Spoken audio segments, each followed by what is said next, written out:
احباب اہل سنت بالخصوص وفاداران مسلک اعلیٰ حضرت السلام علیکم ورحمۃ اللہ وبرکاتہ۔ یہ اعلان بغور سماعت فرمائے، اور یہ اعلان صاحب میت کی طرف سے بھی ہے اور شریعت مصطفیٰ نے بھی اس کی اجازت دی۔ آقا کریم صلی اللہ تعالی علیہ وسلم حدیث پاک میں ارشاد فرماتے ہیں وَلَا تُجَالِسُهُمْ وَلَا تُوَاكِلُهُمْ وَلَا تُشَارِبُهُمْ۔ مفہوم حدیث مصطفیٰ علیہ تیت و ثنا، بد مذہب کے ساتھ نہ کھاؤ نہ پیو نہ اٹھو نہ بیٹھو، نہ اس کے ساتھ نماز پڑھو، نہ اس کے نماز جنازہ میں شریک ہو، نہ اس کو اپنے ساتھ کھانے پینے دو، وغیرہ وغیرہ۔ اسی حدیث مصطفیٰ علیہ تیت و ثنا کو مد نظر رکھتے ہوئے اس جنازے سے یہ اعلان کیا جاتا ہے کہ اس جنازے کے اندر اگر کوئی بھی بد عقیدہ وہابی، دیوبندی، تبلچی، رافضی، غرض کے کسی بھی فرقہ باطلہ کا ماننے والا اگر آ گیا ہو تو فوراً اس جنازے مبارکہ سے باہر نکل جائے۔ ساتھ ہی ساتھ دور حاضر کے فتنے جیسے دعوت اسلامی، سنی دعوت اسلامی اور تطہیر مولوی کا ساتھ دینے والا بھی اگر اس جنازے میں شریک ہو تو صاحب میت کی اجازت اور شریعت مصطفیٰ علیہ تیت و ثنا کے مفہوم کے مطابق وہ ہر شخص اس جنازے سے نکل جائے جو وہابی، دیوبندی نظریات رکھتا ہو یا مولوی۔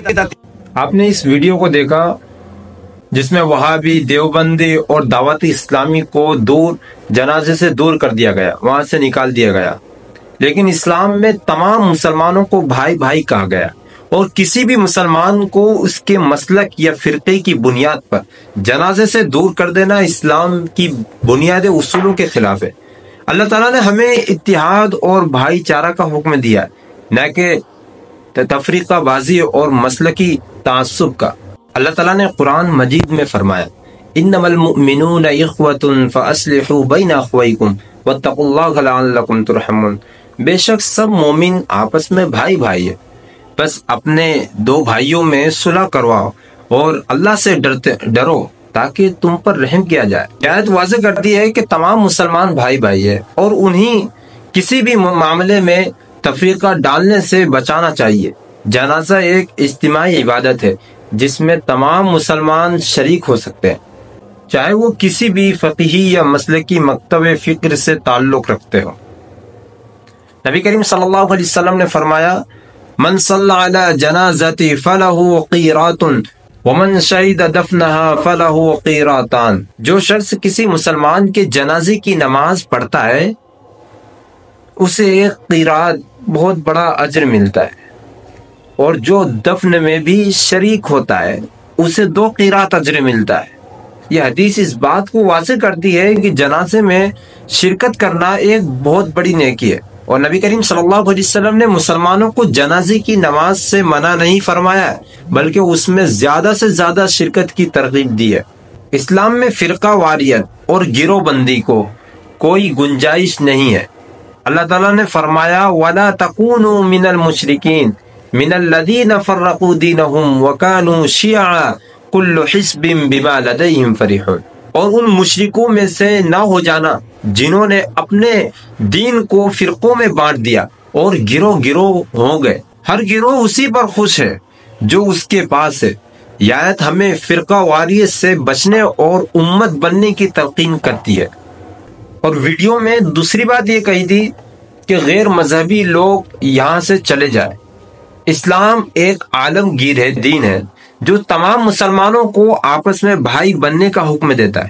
کسی بھی مسلک کے ماننے والے کو غیر مسلک قرار دینا ایک انتہائی سنگین اور خطرناک عمل جو امت میں انتشار پیدا کرتا ہے۔ قرآن و حدیث میں واضح طور پر اس بات کی ممانعت کی گئی ہے کہ کسی مسلمان کو بلا دلیل کافر یا غیر مسلم کہا جائے۔ اللہ تعالیٰ نے قرآن میں فرمایا وَلَا تَقُولُوا لِمَنْ أَلْقَىٰ إِلَيْكُمُ السَّلَامَ لَسْتَ مُؤْمِنًا، اور جو تمہیں سلام کرے اسے یہ نہ کہو کہ تم مومن نہیں ہو۔ یہ آیت واضح طور پر بیان کرتی ہے کہ کسی بھی شخص کو جو اسلام کا دعویٰ کرتا ہو بغیر کسی دلیل کے غیر مسلم قرار دینا منع ہے۔ نبی کریم صلی اللہ علیہ وسلم نے فرمایا اذ قال الرجل لأخيه يا كافر فقد باء بها احدهما۔ اگر کوئی شخص اپنے بھائی کو کافر کہے تو وہ ان میں سے ایک پر یہ کفر لوٹ آتا ہے۔ یہ حدیث ثابت کرتی ہے کہ کسی مسلمان کو کافر یا غیر مسلم کہنے والا خود گناہ میں پڑ جاتا ہے۔ اگر وہ شخص واقعی کافر نہ ہو تو یہ کفر کہنے والا پر واپس آتا ہے۔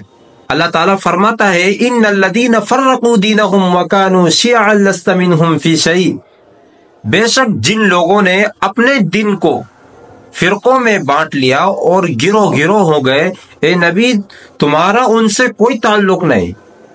یہ آیت واضح کرتی ہے کہ اسلام میں گروہ بندی اور فرقہ واریت کو پسند نہیں کیا گیا، بلکہ مسلمانوں کو ایک امت بن کر رہنے کا حکم دیا گیا۔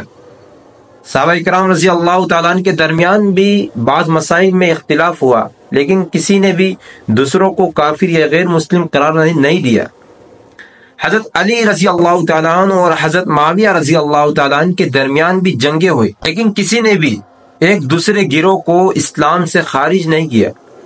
کسی مسلمان کو غیر مسلم کہنا ایک بہت بڑا گناہ ہے، اور حدیث کے مطابق یہ کفر کہنے والے پر بھی لوٹ سکتا ہے۔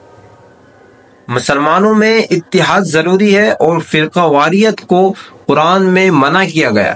جو شخص کلمہ پڑھتا ہے اور اسلام میں عقائد کا اقرار کرتا ہے، اسے بغیر دلیل کے اسلام سے خارج نہیں کیا جا سکتا۔ صحابہ کرام رضی اللہ تعالیٰ عنہ تابعین کے درمیان بھی بعض مسائل میں اختلاف ہوا، لیکن کسی نے دوسرے کو کافر یا غیر مسلم نہیں کیا۔